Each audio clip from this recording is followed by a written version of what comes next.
Hey guys, it's me Shane. I'm here to give you another Digimon Adventure 2020 episode review and recap.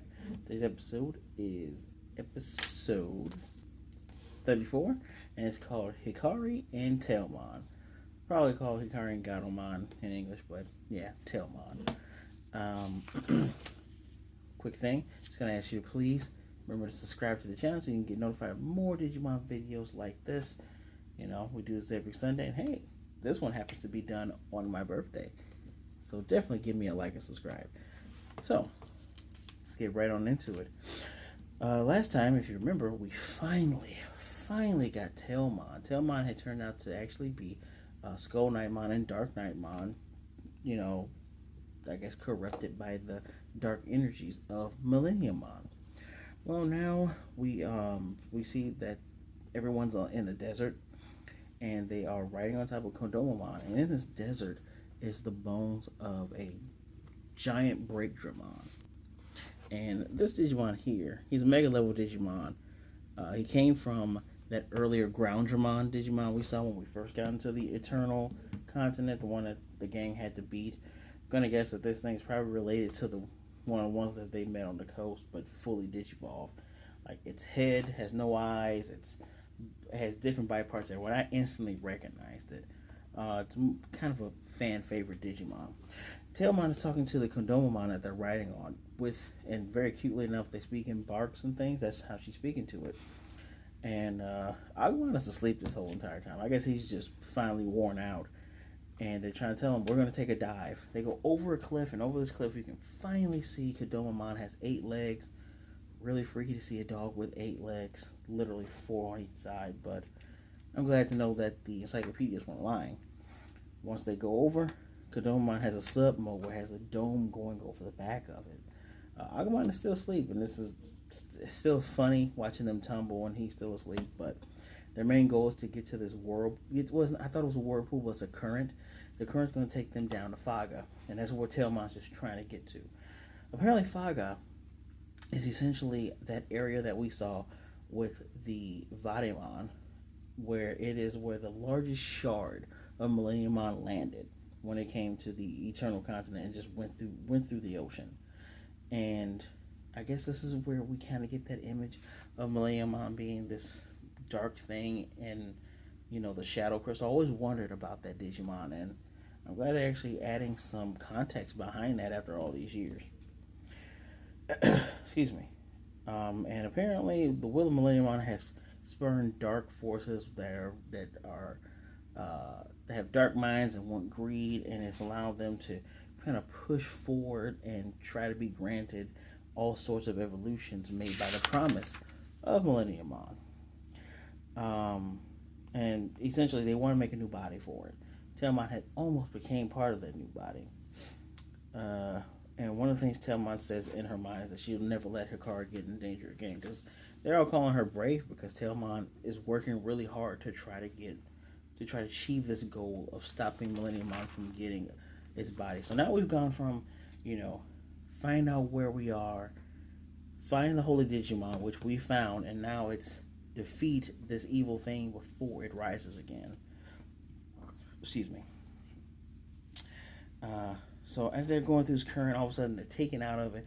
They shoot through like this crystal dome, and now they're in this strange underwater world where, let's see if I can blow up this picture. This is a newer Digimon called Koromon. You see Gizamon. I don't know what that guy is called, but he looks like a Kappa. That's a baby Kappa form. That's Shellmon, one of my favorites. And where is he? Oh, we also see this. This is a new champion Digimon, and the Pendulum Z is called Parrotfishmon. But and we also see this is an armored Digimon. I think it's called Seahorsemon. I don't remember its full name. That's an armor level Digimon. And this thing, which acts as the main guards of this undersea palace, is Manbomon. This is actually the one that they give us the name for, because they are the alarmed armed guards. And Gatomon is trying to explain to them, you know, we didn't mean to invade. We're not trying to hurt you. And one of them was just trying to punch her. She counters and says, all right, cool, and does an uppercut and just sends it flying. Well, well, as they're doing this, all of a sudden, and I thought these guys were part of their team. We see Raymon, another armor level Digimon, but this one's coming in to attack everybody because the giant Mega Digimon, literally in the back of the whole entire place. This is Pingumon, which literally means big penguin in Japanese. This is a Mega level Digimon who also happens to be endowed with the power of one of the 10 legendary warriors. This is Legendary Warrior of Ice. I was a big fan of Digimon Frontier, so I kind of paid attention to where all of them got their powers from, and that is where Kumamon or Ice Bearmon had gotten his abilities from. That was his line. Eventually, he probably would have turned into that if they gave everybody a final form in that show. But I digress. This thing tries to, being powered by three of these tiny cute ones here, has a little ice cream thing. He's trying to swat these guys to no avail, but Gatomon jumps in and does her Neko punch, cat punch for those who don't speak Japanese, as well as our other Digimon kind of jump in to try to get them back. And once they do, this cutie pie here, Marine Angemon, slowly appears. Now, the Mabumon at first didn't trust Gatomon, but then they notice that Gatomon has the same type of holy ring on its tail. So we get this giant visage of Marine Angemon saying, "We're sorry we attacked you. We've been invaded a couple of times." Gatomon says, "We're sorry. We were kind of rude for jumping in, but, we were trying to get to this current." Let me sure.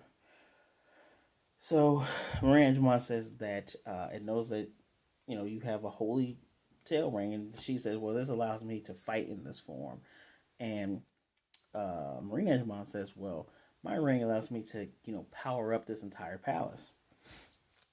So we get a funny moment of Takaru asking Patamon, "Do you have a holy ring?" And everybody's kind of laughing, which, if he's a holy Digimon, why doesn't he have a holy ring?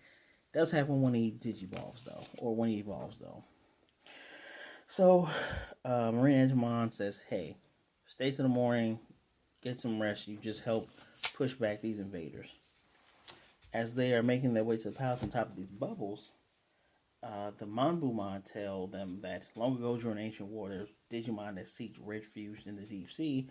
They are their descendants, which means they all evolved more or less from terrestrial Digimon, which is very nice to see that they're incorporating some type of, you know, I hate to say Darwinism, but more of real world concepts of moving from one place to another. Digimon, obviously, they evolve or digivolve, as we call them, say it in the States, but they turn into these other forms based on the environment.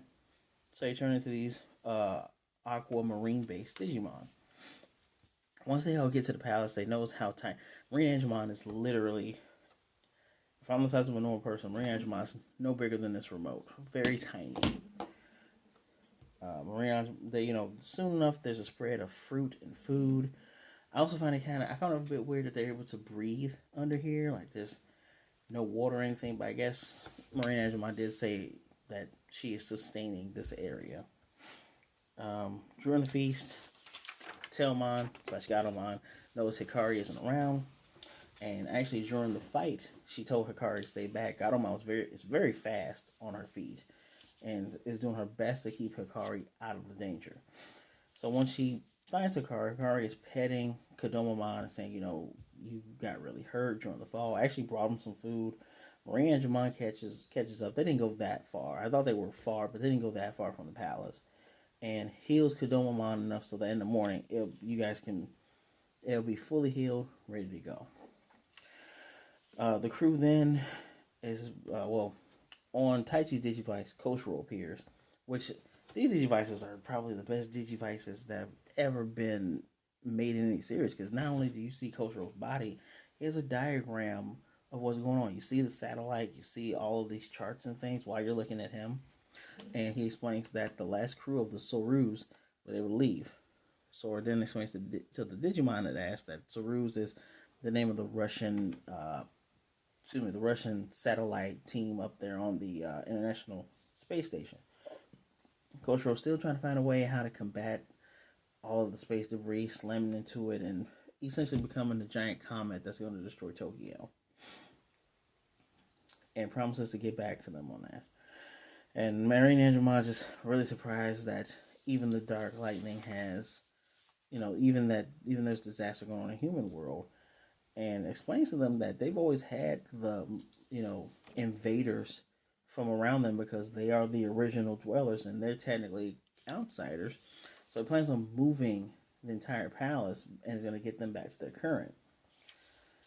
And apparently, though, the attacks are getting more vicious, which means the Dark Lightning has even reached deep within the sea. And then we get a nice little silhouette of what the villain Digimon is that is freshly evolved behind the scenes. Ty rightfully says it's a turf war, which, he understands. Hikari is now, when everyone's trying to get some sleep, Hikari's holding on to Tailmon, making Tailmon rest, essentially.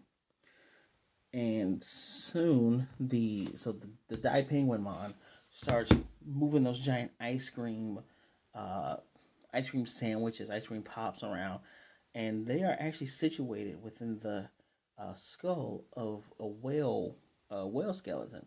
That's what the dome is, and they're getting ready to move. Well, as they're getting ready to move, they're attacked and invaded once more by this guy. If you remember him, he was called Scorpiomon in English, but his real name is Anomonocaris Mon, which is based off of the ancient sea creature Anomonocalis. I'm guessing they changed the name in a Western show because they probably thought kids couldn't say it. Why don't you just give it a try since it's an actual real thing? I digress, though. Once they are invaded, Scorpiomon is much bigger than how it's ever. Sorry, Anomonocalis Mon is much bigger than how it's ever been on any of the shows, especially in season 1 when they had to deal with it when fighting Mega Seedramon. This thing is massive and it's actually covering most of the dome with its claws sticking in, Dark Lightning abound, and Mana Raymon floating everywhere. We get Agumon and Greymon. Piyomon gets her little sequence in the Bergermon with the flames and sprouting out. Patamon to Pegasmon, and of course, Tailmon's already a champion, is already there, ready to go. Earlier, when Tailmon had defeated the Man of Raymond, the Neko punch it did was just kind of lame, kind of punch one, then scoot over, punch another one. This is one looks much better.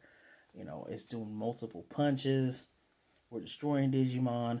It looks like Greymon is kind of like, I know it jumped in the air, and we get a sense of Gatomon kind of slow falling, but it's so awkward to think that Greymon is in the air, old 1980s silly Godzilla style, blowing fire on these things and destroying them. Gatomon's essentially using the Mambumon to get footing while in the air, and they're all doing a great job until it's time to take on that pesky Anomonocalis-mon. Gatomon is a blip on this thing's arm, super tiny, and tries to do its Neko punch. No avail, doesn't do much. The Dark Lightning that's rolling off of this thing causes her to fall down. She grabs onto a Manbumon and tries to make her way back up.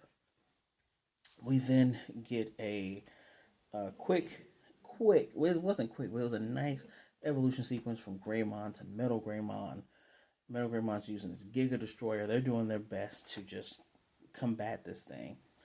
And Hikari asks Ty, says, "Hey, take me with you." And Ty's, he has a surprise face when he smiles because this whole entire time, Tailmon's just told Hikari, "No, stay to the side. I'm gonna fight. You stay out of harm's way." And we get this, as everyone's dodging this Dark Lightning, we get this crazy scene of Metal Greymon's hand covering both Taichi and Hikari while he's moving up towards where Gatomon is. Hikari takes a leap, and Gatomon says, "What are you doing?" And then we get this weird thing where it's like Hikari had always been, well, Tailmon had always been calling to Hikari, like even when she was much younger than this. And Hikari sees the feather and says, "Oh, you've always called for me. I've always, waiting for you. I know you've been waiting for me."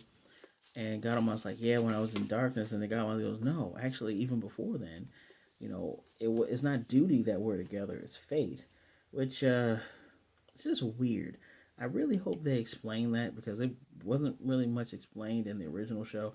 I haven't seen Digimon Try yet, and I haven't seen Last Kazuna, but it has not been fully explained in any show. But so I hope they explain it in this one. Why do they have this super unspoken bond, even when she was younger, and it's just through time and space and all this other stuff.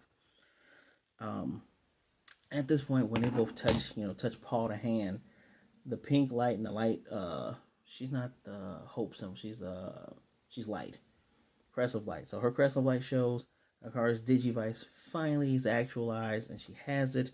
And Hikari, points it. Gatomon gets that light. Tailmon gets that light around her. So when it's time to do another Necro Punch, like I've been saying since the beginning of me doing these videos, they fight side by side. So when you fight human beside their Digimon partner, they get so much of a bigger boost when attacking. Hits it, and it's enough to break, not break, but crack the shell across the back of Onomatocalis. Every Digimon does their major attack, Giga Storm, Meteor Wing, Silver Radiance for Pegasmon. Destroyed. Just, if you thought they had an easier time killing Manta Raymon, they just obliterate this thing. And essentially, that's, Gatomon promises, Tailmon promises to always work with Hikari, not push her to the side. There will be one strong fighting force. And that's where our episode ends. The encyclopedia is on Tailmon. The crazy encyclopedia fact is that even though 80% of people say cat punch is, gentle, Tailmon's cat punch is more cool than gentle. And next week we're getting Angel Woman. And the preview for the next episode I can't tell if it says Tailmon's heart flutters. I'm guessing Tailmon's gonna have to fight with the darkness that they had within her. That's pretty interesting. We'll probably see Dark Knightmon versus Angel Woman, which love Angel Woman. Hope they don't demonize. Funny to say that, demonize Lady Devimon like they did in the first season. Lady Devimon's a cool Digimon. Every Digimon that's dark or virus type isn't evil, so hopefully they address that. They probably won't, but hopefully they will.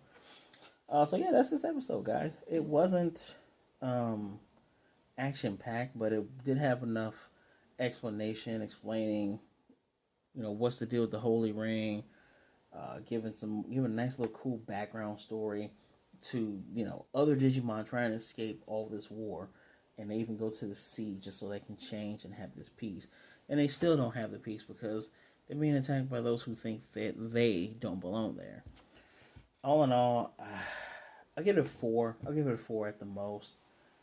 It's not super important, but we're getting, it's moving our plot along, and it still hasn't forgotten the space station thing. So now they're racing towards this current. I hope the others can find them. I have a feeling that we're going to have the team of Yamato, Joe, Mimi, and Koshiro. I have a feeling that those 4 are going to go ahead and do something cool because we have the 2 Holy Digimon, Tai and Sora, with their Digimon partners.